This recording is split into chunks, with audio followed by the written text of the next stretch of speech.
Hi there, welcome back to the Andertons High Tech channel. I'm here with Matt from Denon DJing. We'll look at the SC5000 and X1800 mixer. Yeah, cool. So what we're going to do today, guys, is I'm going to show you how you can be super creative using just one Denon SC5000, the X1800 mixer, and utilising our dual layer function so we can do some really cool live remixing.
So a quick breakdown of what I did there.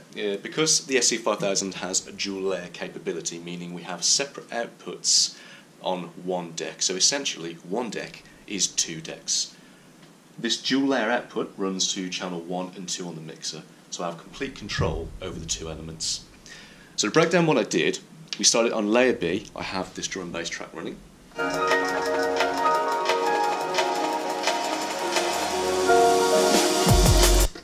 And then if I switch to layer B, I then have this a cappella. Now using the 8 hot cue pads, we have the ability to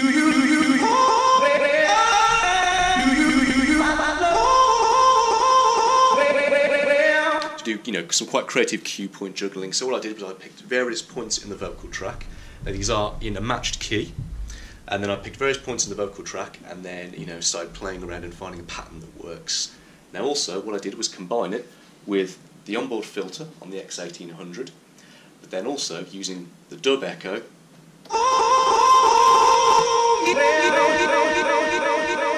some kind of, time-based effects and things like that. And also, you'll hear there were some glitch effects going on there as well. This was done using the beat break effect on the X1800.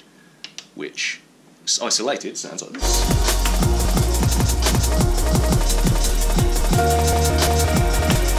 Now because the players are networked, that means that this is timed and clocked really tight, basically. So, in order to get the vocal to line up with quite a fast drum and bass track, this really makes the quad-core processor shine on this. Now the quad-core processor means we're enabling very, very advanced time stretching algorithms to take place. So I have this a cappella pitched up using key lock to 165 without any artifacts or any degradation to the audio. And again, all this can be done just utilising one player. Cool, so we've seen that performance from you, Matt. Tell me about this player. Okay, so the SC5000, this is Denon's new flagship media player. What we have is, under the hood, a quad-core processor. And the main highlight, as a lot of people are talking about, is this screen here. Now these screens are multi-touch, multi-gestural. So to give an example of that, I can browse through my crates, my playlists, and I can do it no different than I could with an iOS device or a tablet. So I can select a track simply by swiping right, and we see the track information there. Or I can do it more traditionally using our encoder and then running a track in there. Just a quick side note there. Go for it. In the club situation, hot, sweaty environment, how do these react? Is it difficult? Is it hard if it's all sweaty? These have held up to a lot. You know, Okay. we've got some big level artists using these, on stages all sweaty around hands, the world. get involved. Giving these a serious workout. So these are holding up very nicely. Okay, good. Okay, so we'll move back to the screen then. Now, under the hood of this is something called Engine Prime. Engine Prime is our dedicated software for organising our music, basically, and it talks directly to the SC5000. So if we quickly look into the screen here, we can see that I have, in my crates, I have my pre-prepared crates in Engine Prime organised, so we can see I have hip-hop, deep house, chill, scratch, pop, DMB. We have a tool room playlist here, but also in playlists, I have a Prime playlist. And then also here I have a prepare folder. Now the way the prepare folder works is, you saw earlier, I could swipe right to load a track. But what I can do is if I swipe left, you'll see it says prepare. If I do this, what it then does is it loads into the prepare folder. Now as a quick side note, you might be able to see here the prepare folder is actually modelled after a record crate with a 12-inch vinyl sticking out. So it's completely, the core ethos of DJing that harks back to, I'm going to find my record, I'm going to mark it, off I go, Keep it traditional. Keep it traditional, yeah. Then that's what it's all about with Den. Everyone that works at the company is a DJ, and it is all about the core ethos of DJing. So, it makes sense. Absolutely, yeah. So we'll go back to the screen again. Now, in this view here, you can see we have the waveform. Now there's lots of different ways we can interact with the screen. So I have my needle search here on the bottom, and as you can see, we have our waveform. Now this waveform is interactive, so we can pinch the screen. We can also change our time from ascending to descending as well. Now notice we have quantize. Now also, here we see our beat jump feature. Now we can beat jump up to 64 just using the encoder. Okay, so once a track is loaded, we have access to our needle search on the screen here. And again, I mentioned before, we can zoom in at the waveform. It's user preference. Now if I run a track, see how smooth the screen is and how crisp it looks. All our very key information is here as well, BPM, and then we also have our beat count there, and that key information there. So if we move down to the platter, we can see very cleverly we've applied the Andertons tech logo. Nice logo you've got there. Now this is a very customisable feature. Now you've probably seen in previous feature videos with the Denon, this will load in the track artwork, but it's a very simple process to load in a DJ's custom artwork, or custom branding and things like that. And speaking of customisation, the actual ring of the jog wheel can be customised too. So we move back to the screen now. We'll go to shortcuts, and you see the platter change as I go through the colour cycles. Now, if we're utilising the dual layer function, that means we can have, our preferred colours to indicate which deck is which. So if I change this to purple now, you'll also notice that it's changed on the X1800 too.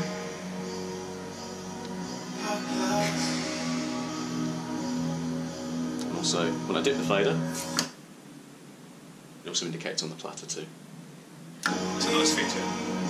Really thought about how that would work in a club situation. Absolutely, and again, going back to the DJing, that harkens back to vinyl, the logo in the centre, the spindle. Absolutely. It's a great feature. It's a great feature. Okay, so we're going to move down now, and then sticking with the theme of the technology that's running this under the hood, we'll start to talk about our time stretching algorithm. Now, this is class leading. this is a good example to do this with a drum bass track. So if I go a little bit crazy on this and go, let's say, well, let's start with plus 20. Now, so I'll start to ramp this down. I've got the key lock on.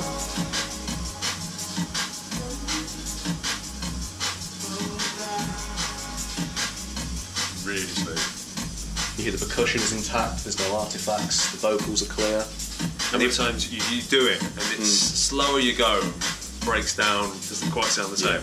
Like I said, this is class leading notes, utilising the power that's under the hood of this. If I go the other way, same again.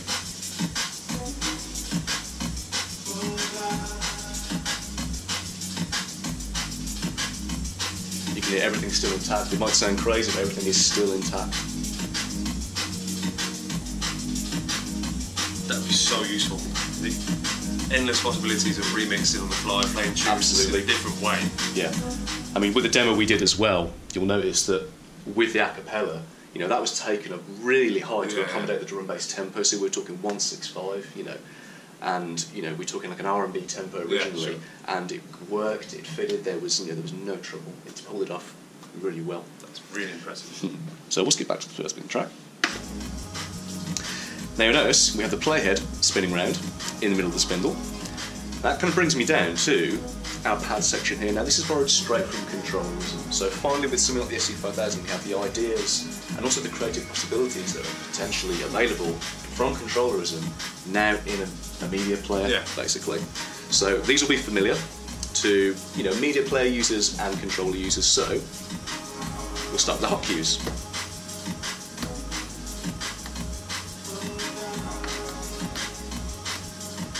Pop them in and then shift to delete them. Now you notice they're colour coded. If I'm prepping a set on our Engine Prime software, I can change the colours and they'll be reflected on the pads when I get there, basically. So again, very familiar features from controllers. We have our loop modes. Did that be quantized as well, if you want to do that? Yes, with the quantize on. Then we also have Fine set increments. Our auto loops as well. Brilliant. Even when we're in a loop, we can still adjust the size of the loop using our parameters here. Or, if I hold shift, I can move the loop bar around using the encoder. So you can set the loop ahead of time. Absolutely, yeah. Do your homework. Cool. Now we'll go to rolls. We'll just come out of that loop. Now as you can see we have green and purple represented on the pads. If I skip back to a busier part of the track. Now, we'll have our larger values in green. Now the purples represent our triplet rolls.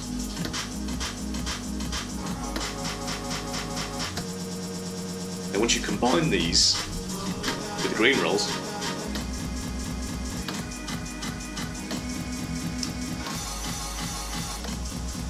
it's good that they've kind of distinguished that.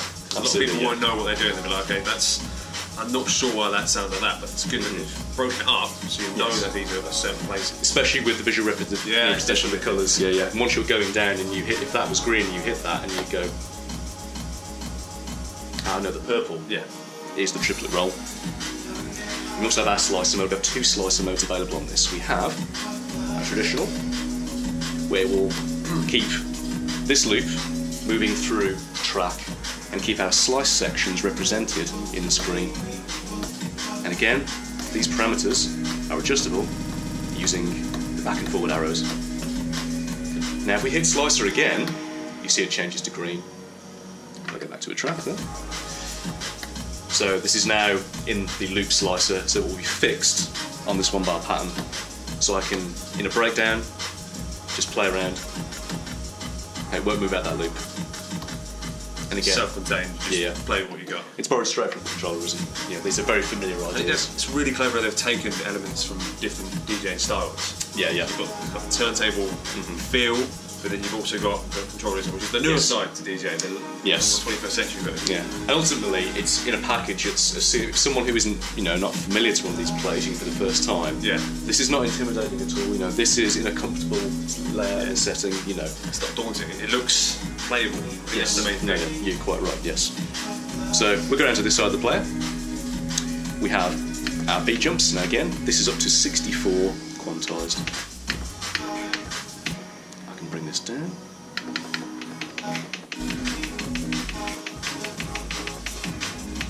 We also have a classic manual loop in and out, just like this. And then that gives you adjust that with the wheel. Yes, absolutely. So we can go ascending or descending value. Are you able to jump with the loops? If you've already set a loop, would you be able to move that forwards with the beat jump? Well, what now? You actually hit on something interesting there. If I'm in a loop, if I set a very quick one here, this is capable of rolling within a loop. Right. So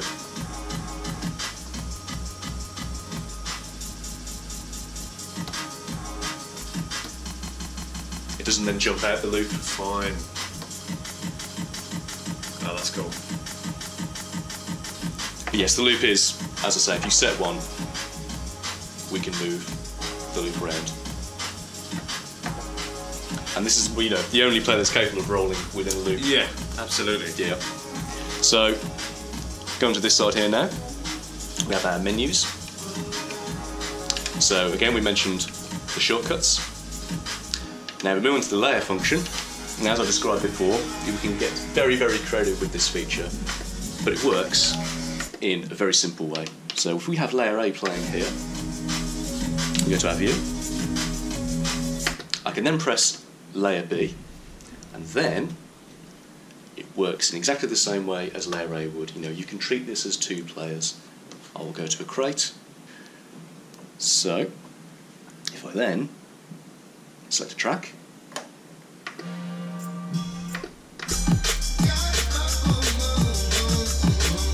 nothing's affected, all our functions are still available. It is truly two players in one. And again, how this interacts with the mixer in terms of, you know, traditional approach to DJing is we have two separate outputs from each player.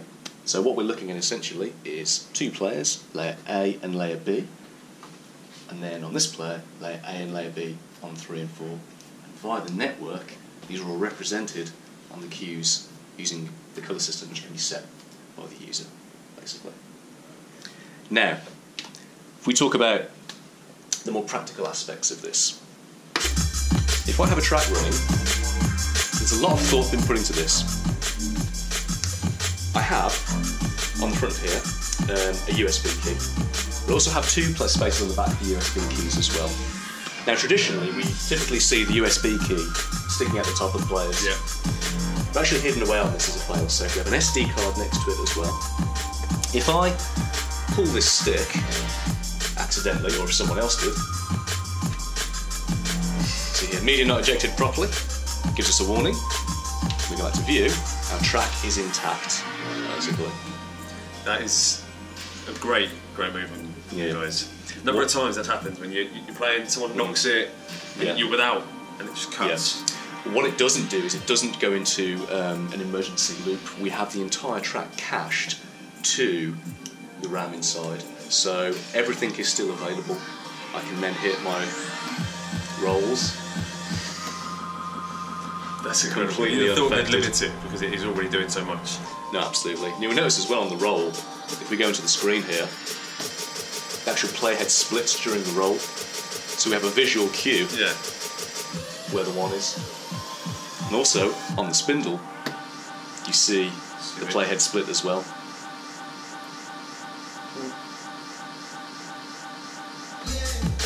Like that. And this is all, again, this is all without the USB key. So if I were to put this back in... So even with this, if I do a track skip, that'll still maintain the song. If I go back to the beginning, is it not able to? So if you want to go back to start the song, you need a bit more time. With the beat jump? Oh, you should do that way? Yeah, with the beat jump, yeah. The whole track has been cached. Yeah. That's a good idea. Okay, so the other great thing about the SC5000 is it's capable of auto analysis. So we can use a stick that's been prepped on Engine Prime, and we have, like I say, access to all of our crates and our playlists, and also using our search engine we can filter key, BPM, album, artists, and also QWERTY search as well. We can also search matched and compatible keys So with a fully engine prime ready stick, that's just going to be a great experience. But also, if I was a DJ coming up to a pair of these with just a stick, just with some tunes on in a folder, it's capable of analysing those songs and giving you some very key information. So what I've done is in the back of this, in the available USB port, I have a stick of basically unanalysed material. So I press source and I switch to my second stick here, go down to my folder, load in a track here, and you'll see what happens on the bottom of our screen. It starts to build the information, but while that's happening, I can still play the track. So while it's building the information, I can play out a track. So will the information jump in, so the gridding or the transient will appear? So 10 to 15 seconds later, we will have fully beat gridded, key analysed. It's already found the artwork, you can see, on our platter display. So now here we see a fully beat gridded, we have our key information. That just makes perfect sense. Absolutely, yes, absolutely. But also, with the adjustment of a beat grid, it can be done very easily as well. So I'll just stop this and then hold down my rotary, just a beat grid, using the platter. Right. Yeah. So make any adjustments if it's not quite bang on. A few micro adjustments.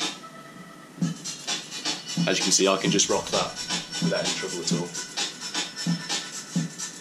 So that's so important for people getting used to these players. Absolutely, because you worry about what content and how to use it with certain players. This eradicates all fear of that, because you can just get on with it. Absolutely, there's no pre-prep if you don't want to do it. Obviously, if you use the engine software, you get the most of it. Absolutely, but you can just turn up and rock it. It's so cool. I mean, the Engine Prime, you have the full integration package. It is running Engine Prime under the hood, but if I'm coming into this and I'm very curious as to what the Prime experience is, I can have a track, I can have a key, of for want of a better word, unorganised music, and plug it in, find a track, and I'm off. And again, look, I've still got my rolls. Within 30 seconds, yeah, 15 seconds of absolutely, yeah. I mean, 10 to 15. Is this all sort of saved as well? So then if I take the stick out, bring it back, does that go on to the crate? If we pull the stick out and then return to that, it's remember that information. It retains the information on that stick, basically. So, that's a feature which that eliminates a barrier. I mean, that's almost exclusive, isn't it? I don't think there's any other players out there. No, absolutely, yeah. We have some serious power under the hood of these. That is really impressive. I mean, going through that very quickly, but very informatively.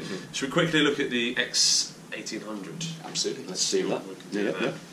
Okay, so let's look at the X1800. So we briefly talked about it in the previous demo, utilising some features on our dual layer deck. What we have here is, because it's Denon DJ, we have over 100 years plus of audio research under the hood, and also because it's Denon, it's built like the proverbial tank. It is gig ready. We have 4 channels and 2 separate effects engines as well. We have our engine effects and we have our sweep effects here. So we have a combined high and low pass filter, and the curve of that can be adjusted in the utility menu, basically. We move down to here, we have our sweep effects, we have our dub echo,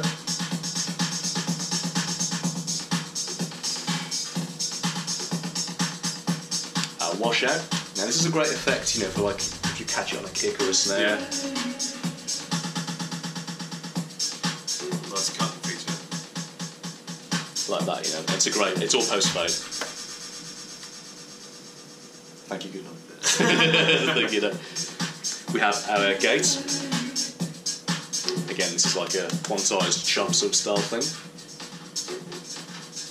And that classic noise sweep as well. I haven't played on these days. yeah, absolutely. Yeah. Great fun. Yeah. Okay, so you'll notice we mentioned this earlier. When these players are networked and we customise our platters, it's represented on the cues. So we have a customised layout that works for us, basically. Moving down here, we have Denon's flex fader. Now also, if we go to engine effects, because these are networked, these will then be timed with the track itself. Really tight. Absolutely, yeah. So if I quickly skip through these, we start on our echo.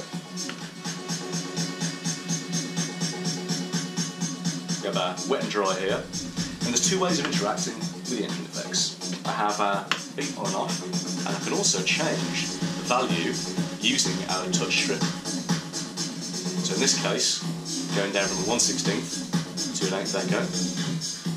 But where that really shines is something like a flanger.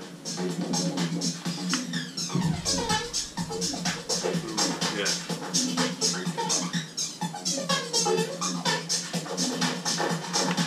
So moving through the effects again, we have, in addition to our pads, we also have the rolls as well. Again, we can sweep through the values using the ribbon.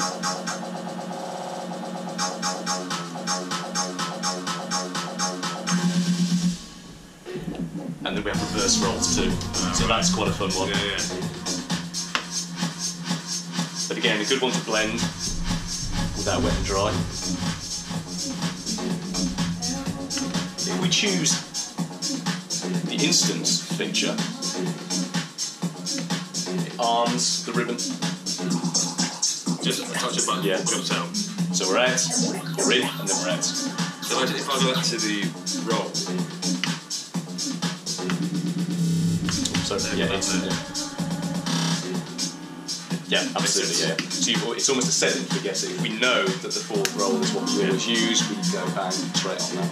And one of my favourite effects in here is the beat break feature. Now what this does is, again, it's very much a quantised beat chopping effect. We have, within beat break, 16 patterns. So if I skip back through the track here, I'll hit the beat break. sequenced. Absolutely, yes. Now we'll move through the patterns.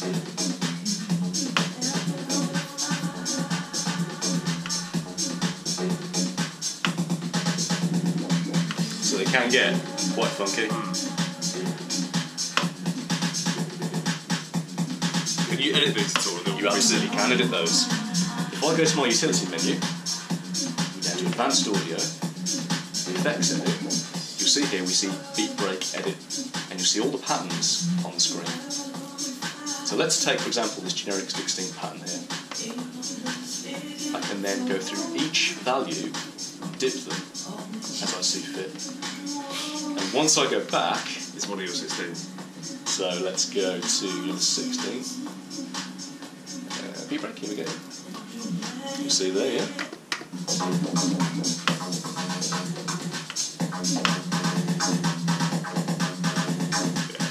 And again, very much like some of the other effects, if we catch on a kick or a snare, it can flip the pattern in a weird way.